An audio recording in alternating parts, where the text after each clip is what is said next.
हमारी श्रद्धा है कि हमारे पास 1 लाख रुपया है तो उसमें कह सकते हैं कि देखो 1 लाख में इतना बन पाए, वो उसमें चलेगा। लेकिन आप हमें श्री जी प्रेरित कर रहे हैं, आप बनवाओ, नहीं बनवाओगे तुम्हारे परिवार की हानि हो जाएगी, ये उसकी वासना बोल रही, बोलने वाले की। श्री जी नहीं बोल रहे। अरे श्री जी तो घोर पापियों पर भी कृपा करती है, घोर दुराचारियों पर भी कृपा करती है, और अपने श्रद्धालुओं का श्री जी घर बर्बाद कर देंगे। ये सब स्वार्थी लोग बात करते हैं, दूसरों की श्रद्धा को डगमगा देते हैं। उन्होंने कुछ देना चाहा तो कह रहे इतने से नहीं होगा, और चाहिए। ऐसे लोगों को 25 पैसे नहीं देने चाहिए। महंगाई कितना छोटा दाना होता है, छोटी सी सेवा को पहाड़ की तरह मानते हैं। ऐसे हमारे भगवान ऐसे श्री जी है। आज जगह जगह पर यही वासनाओं के खेल हो रहे हैं, तो जिनकी श्रद्धा भक्ति बनती वो भी चौपट हो जाती है। यार सब जगह पैसे का खेल है, रुपए की ठोकर में अच्छे अच्छे को झुका दे। अगर रुपए की ठोकर में झुका दे तो न साधुता है, न वो भक्ति है। ऐसे जो लोग कहते हैं हम इनको बिल्कुल नहीं मानते, न वो भक्त है, न कोई धंधेबाज है। हमारे शास्त्रों में कहीं नहीं लिखा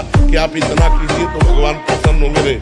इतना जरूर लिखा है कि आप चाहे जितने दुराचारी पापी हो, उनके सामने ऐसे कह दिया मैं आप कहूँ तो प्रसन्न हूं। एक चुल्लू जल दे दिया, एक तुलसी दल दे दिया, एक फूल दे दिया, एक फल दे दिया, उतने प्रसन्न। तबरी के बेर में प्रसन्न, सुदामा के तंदुर में प्रसन्न हो, विदुरानी के केले के छिलके में प्रसन्न हो गए। भगवान भाव से प्रसन्न होते, नहीं तो दुशासन के महल में जब दुर्योधन ने व्यवस्था की थी तो वहां से हट के विदुरानी के छिलके खाने न जाते।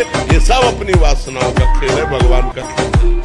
कहीं भी किसी भी स्थान में या तुम्हारे घर आया हुआ कोई संत यदि तुमसे कहता है इतने 1000 रुपया दो तभी तुम्हारा मंगल होगा, नहीं तुम्हारे घर का कल्याण हो जाएगा, ऐसे से बचिए। कभी कोई सच्चा भगवान का संत तुमसे रुपया मांगकर तुम्हारा मंगल नहीं चाहेगा, बिल्कुल डरना मत। ये सब पाखंड का बोलबाला चल रहा है। हमारी श्रद्धा अगर है तो हमारे टुकड़े पे भगवान बीत जाएंगे, एक टुकड़े पे। हाँ आपके पास है, उसका सदुपयोग करो, वो बात अलग है। लेकिन कोई तुमसे ये दबाव डाले, बिल्कुल डरो मत, पाखंड का विरोध करो।